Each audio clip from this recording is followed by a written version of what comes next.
¿Y tu relación física con el libro cómo es? ¿Sos respetuoso del objeto del libro o lo maltratás, por así decirlo, lo subrayás, le doblás las páginas? El subrayado que yo hago, trato de no sea, mira, ya tengo un lápiz. Trato de que no sea con virome, que no marque demasiado, Que no sea irreversible. pero subrayo. Sobre todo los libros de ensayo, tal vez una novela no, a menos que fuese algo muy especial, pero lo leo más rápido. Sí, a mí me pasa con esta novela china que estoy terminando de leer ahora, que el repertorio de nombres y de referencias es tan ajeno que tengo que tomar nota, no en el libro, pero al lado, porque si no llega un momento, además todos los nombres a uno les resultan muy similares, ¿no? Claro. Por pasa con la narrativa soviética, rusa o la china, de culturas que son muy diferentes, que uno al principio tiene que volver atrás porque no sabe quién era ese personaje. Bueno, eso claro, a veces te ayuda. Y en los ensayos, porque uno va leyendo el ensayo, no sé, yo como también me gusta escribir maniáticamente al costado. Para retener una idea importante. Para tener marcar qué me interesa o qué no. Ahora mismo, por ejemplo, estoy leyendo en estos días una antología que me regalaron del cuento argentino, del cuento policial argentino. Bueno, he estado marcando porque de pronto me ha interesado ver si escribo algo sobre el cuento policial, que ha cambiado tanto, no solamente, digamos, el cuento deductivo inglés o el cuento norteamericano, o la novela norteamericana, sino que hoy por hoy veo en esta antología que ya son cuentos, se llama cuento policial, las cosas que son otras cosas, situaciones de violencia, pero no aparece ni el policía, ni está la búsqueda de quién es el asesino. Claro, un enigma, digamos, incluso, ¿no? Yo creo que inicia de alguna manera eso en Estados Unidos, es Horace McCoy, ¿no? Porque claro, hace McCoy, esa claro. novela ¿Acaso no matan a No los matan al caballos? caballo, Donde en claro. la primera página el asesino dice la maté porque era necesario, algo así, porque Sí. casi como matando a alguien que, como despenar a un animal, ¿no? Como alguien que ya está sufriendo tanto que mejor matarlo, ¿no? Como una eutanasia, digamos. Claro. Pero aún así McCoy, por ejemplo, respeta eso de la búsqueda del culpable. En los cuentos estos ya casi puede no haber culpable. O te dejan a vos la situación, dude si es este o aquel. En fin, es distinta, es completamente. Entonces, como entrar a la misma casa pero por otra puerta, ¿sabes? No sé, ya ve otra decoración. Tenía ganas de escribir. Bueno, cuando me pasa eso que me salta alguna cosa, ahí sí voy subrayando y trato de no maltratarlo al libro porque también lo conservo. Y a veces también me pasa de abrir un libro y verlo subrayado y decir, listo, ¿por qué lo subrayaba? Bueno, ya no me acuerdo. ¿Sos de prestar libros? Trato de no hacerlo, ya hay algunos que no me han vuelto, sí, claro. Siempre cito el famoso proverbio árabe en estas entrevistas que son, en cierto modo, son parecidas, ¿no? Porque las preguntas son básicamente las mismas. Claro. Pero la frase esa que se le atribuye a los árabes, hay dos clases de tontos, los que prestan libros y los que los devuelven. Claro, bueno, tal cual. Y si te prestas, vos sos de quedártelo, que sea por inercia, digo, Sí, ¿no? no, en eso ya trato de devolver. Alguno por ahí me ha quedado. Esto es un poco kantiano, digamos, no le haces a los otros lo que no querés que te hagan a vos. Exactamente, es justo. Claro. Pero sí, ando reclamando libros bastantes veces. Y además también, fíjate, como tengo una agendita de lo que hago pasado mañana y qué sé yo, el 31 de diciembre pongo siempre los libros que presto. De modo que cuando llego al final del año ya sé quién me ha devuelto y quién no. ¿Cómo fue? A los jóvenes, sobre todo, que no leen Quevedo, yo digo, mira, si no has leído Quevedo, no hablemos de poesía. Toma esto, ya está. Lee esto y después charlamos. Con toda razón, Sí. con toda razón, efectivamente. Alguien que escribe, miré los muros de la patria mía, Claro. no puede no ser leído. Sí. Además de la prosa, que es extraordinaria también. Claro, no, por supuesto. Divertidísima. La Fortuna con Ceso, la hora de todo, La Fortuna con Ceso para mí es uno de los libros más divertidos. Sí, era desacralizador. Sí. Bueno, esa generación también te digo, ¿no? Porque también está, es decir, el Quijote de la Mancha, para empezar, Bueno, sí, o esa época, quiero decirte. Y después...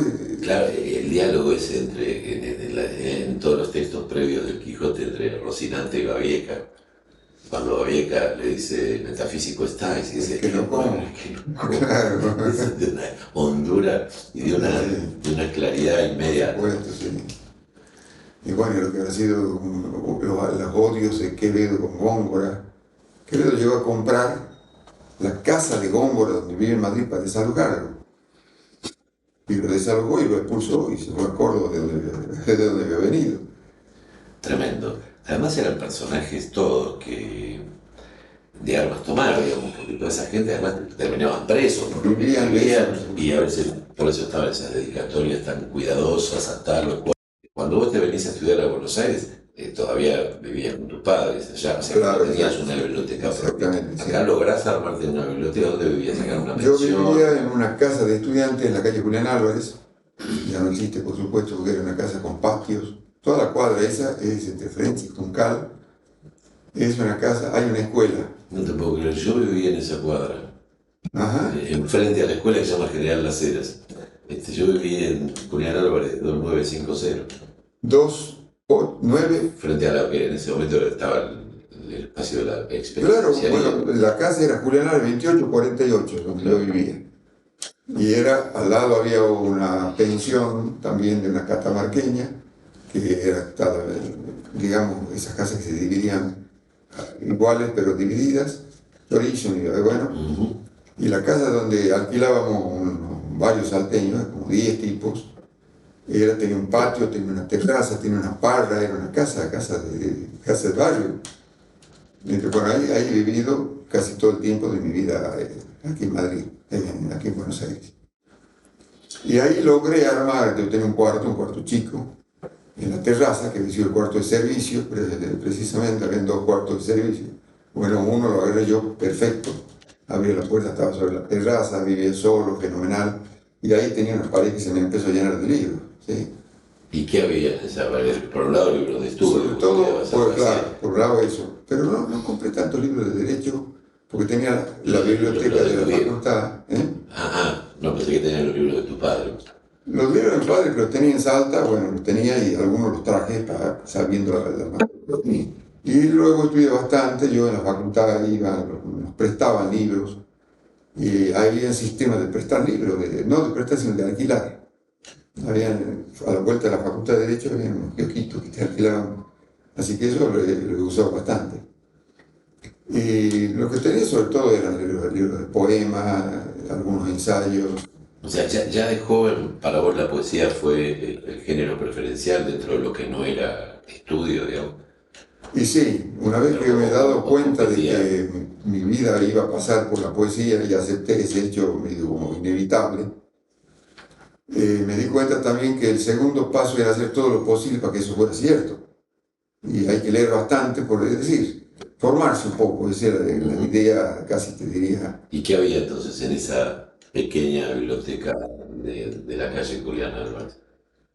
Y bueno, estaba Neruda, estaba Vallejo, estaba la poesía del siglo XX, del siglo de oro. El siglo de oro he sido bastante, también no me he formado en un bachillerato en Salta, que fue un caso curioso. Yo fui de la primera generación, ahora ya no tiene miles de generaciones, porque como yo, pero fui recién la primera, que es un bachillerato humanista. Son 7 años, latín, griego, los 7 años, y mucha lectura de clásicos.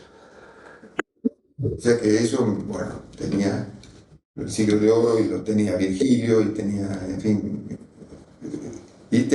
ya empecé a comprar La Vanguardia también, la ruptura. Yo me acuerdo una vez, lo fui a ver a Arau Anzoátegui en Salta, que era muy amigo, bueno, 20 años mayor que yo, era director del Radio Nacional. Y iba con un libro, como decirte, no sé, de Núñez de Arce o algo así, o tal vez sería la Liga Argentina. ¿Qué estás leyendo? Me dice, esto, le digo, se ríe un poco, me dice, mira, esto lo vas a leer inevitablemente, me dice, esto es clásico, pero esto tenés que empezar ya. Y me dio un libro de Montale.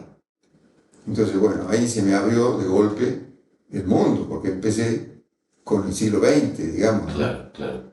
Porque tenía razón el negro, dice, vos sos del siglo XX, esto es urgente.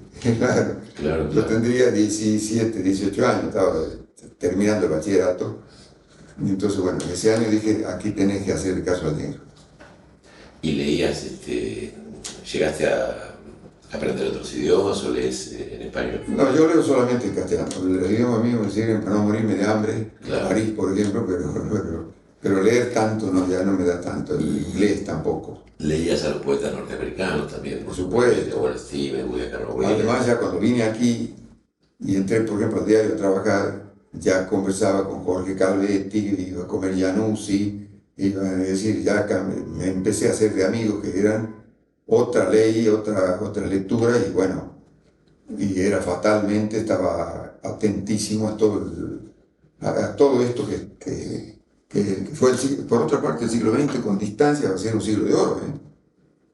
Yo creo que ha pasado tantas cosas literariamente, se han roto tantos códigos y se han propuesto nuevos códigos. También es cierto que hoy en este momento se ha roto tanto que ya estamos en un cascoterío, rodeado de, ¿no? Hay que rearmar un poco de nuevo todo, pero me parece importantísimo lo que ha pasado a lo largo del siglo XX. Y sí, sí, sí, sí. Tal vez sobre todo en la primera mitad.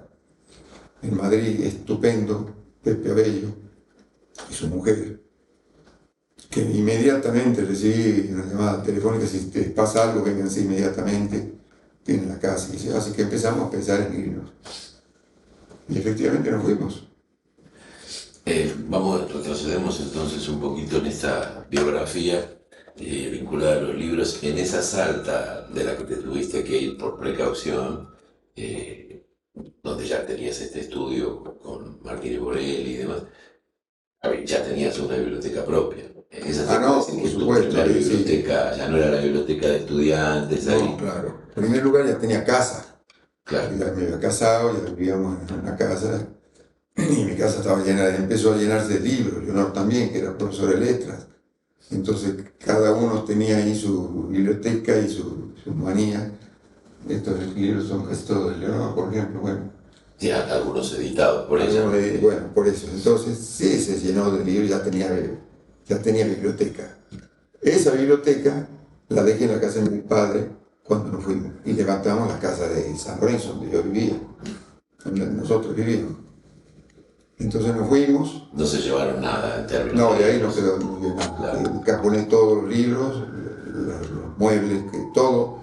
La casa de mi padre era una casa que estaba en el centro, una casa muy grande, tenía 3 patios en el fondo.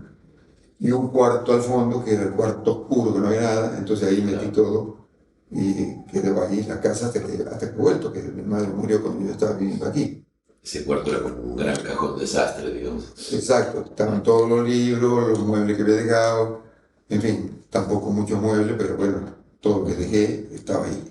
Y cuando se instalan en España, con el tiempo, hasta que logran establecerse, se arma esa gran biblioteca española, digamos, tuya. Exactamente. ¿No? Con todo lo que España tenía para ofrecerte. Por supuesto. Además, vos te instalás en España y a los pocos años viene el boom, el resurgimiento de la industria editorial española. Entonces, en España, ya te diría que estaba, ya te diría que empezó ahí, porque yo digo en broma y en serio, que los 20 años que yo vivo en Madrid son los mejores 20 años de España desde los Reyes Católicos hasta hoy, porque fue un momento de una energía, de una actividad. Publicamos libros, publicamos revistas, teníamos grupos de amigos que nos encontraban, la tertulia española, que ya ha desaparecido la costumbre de la tertulia, desgraciadamente, pero en esa época estaba en su plenitud, sobre todo, entre otras razones, porque terminó el franquismo. Claro, sí, algo que había estado amordazado. En realidad, como también he oído teorizarle a los amigos míos españoles, el post-franquismo empezó con Franco vivo.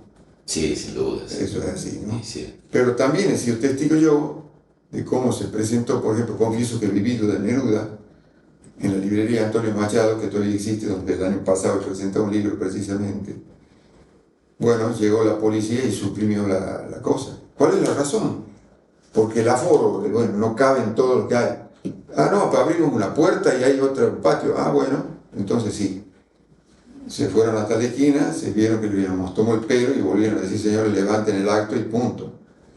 Y ahí estaba Celaya, estaban los sobrevivientes, digamos, de una época, y nos tuvimos que ir. Prohibida la presentación de Confieso que he vivido, por supuesto no estaba Neruda. Claro. Volvés acá después de 20 años y buena parte de lo que te traes de España en un container son libros. Y sí, son libros, sí. No sé qué libros no habré traído, pero en general tenía, como te digo, libros de amigos españoles regalados, lo que sé yo, y lo que he ido comprando, que soy un comprador compulsivo de libros y eso es casi inevitable, ¿no? Todavía sigo siendo así. Y Así que ahora esa biblioteca está un poco repartida entre Buenos Aires y Salta. O sea, entre Buenos Aires, bueno, en Salta tengo más libros que aquí. ¿y vos en qué situación, en qué circunstancias te vas de acá a España En las antes? circunstancias, bueno, de Salta, ¿no? Yo ya me he recibido de abogado, Ya estabas de de vuelta a vuelta a Salta, Salta. y en principio me instalé en el estudio con mi viejo, que era abogado. Yo me he vuelto creyendo que mi papá necesitaba, ya está viejo, necesita que yo lo ayude. No, para nada, él me ayudó a mí. Esto suele suceder a veces, ¿no? Pero casi enseguida me asocié con un amigo, porque me resultaba bien cómodo. Mi padre era una persona excelente, así, así bueno, no voy a decir las loas del padre, pero ha sido un buen padre y como me ha dado todas las manos posibles. Pero no era cómodo para mí trabajar con el padre en situación de dependencia del padre. Y sí, no suele ser así. No, entonces me resultaba más cómodo armar un estudio yo con un amigo. Así que alquilamos un lugar con un amigo que era unos años mayor que yo, Martínez Borelli, no sé si te ha caído como poeta alguna vez. Martínez Orelli. Borelli, Ah, Borelli, sí, Martínez Borelli. Sí, sí, Olver, sí. con H, Olver Martínez Borelli. Bueno, con él armamos el estudio, que por otra parte fue un estudio interesantísimo, y un momento interesantísimo para mí, porque fue todo un poco armar un estudio jurídico, empezar a trabajar ahí en Salta como abogado, y la política, porque Wolver era político, era un demócrata cristiano que se peronizó, como bueno, yo venía del radicalismo también, y armamos un estudio, entramos al Frei Juli, bueno, todo eso, y él fue rector de la universidad, y yo fui secretario de Cultura de la universidad, de la primera, fue el primer rector elegido por la Asamblea Universitaria. Qué sé yo, lo que hay un poco. Aquí queremos tener, por ejemplo, Joaquín Llanos y está todo dedicado aquí. Y por esto que me hablabas hace rato, ya está medio desvolado esto, así me. Espérate un poquito, a ver qué hay aquí. Llanos. Joaquín Llanos, no, esto lo publiqué yo, pues. Este es póstumo de Joaquín.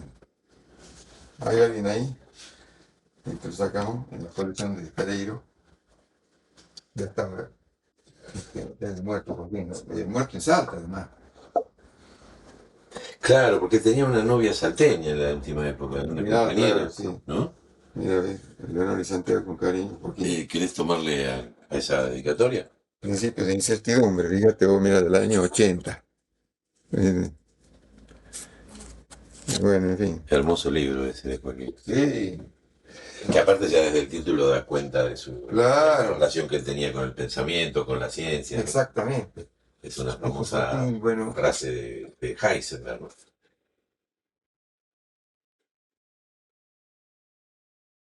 ¿será? Sí, es ese, el uso de la palabra, que es el título que él le dio a partir de cierto momento a todos Claro. sus libros. Y este es La Pena Capital. Mira. Ahí está. Ahí ese sí, tómalo. Para Leonor y para la Leonor y el Santiago, el Trexus. Mira ahí el dibujito ese. Qué loco que era Mario. Y eso que está hecho con mimeógrafo, seguramente, ¿no? O es una cosa Este que es hizo una él. edición, nada, imagínate lo que es. Pero esto también debe estar dedicado, supongo. Mira, este no. Este me lo dejó los dos juntos y me he dedicado a este.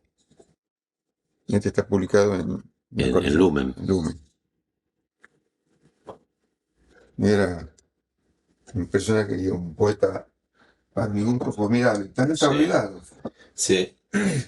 Claro. Ahora pasa con la narrativa soviética, rusa o la china, de culturas que son muy diferentes, que uno al principio tiene que volver atrás porque no sabe quién era ese personaje.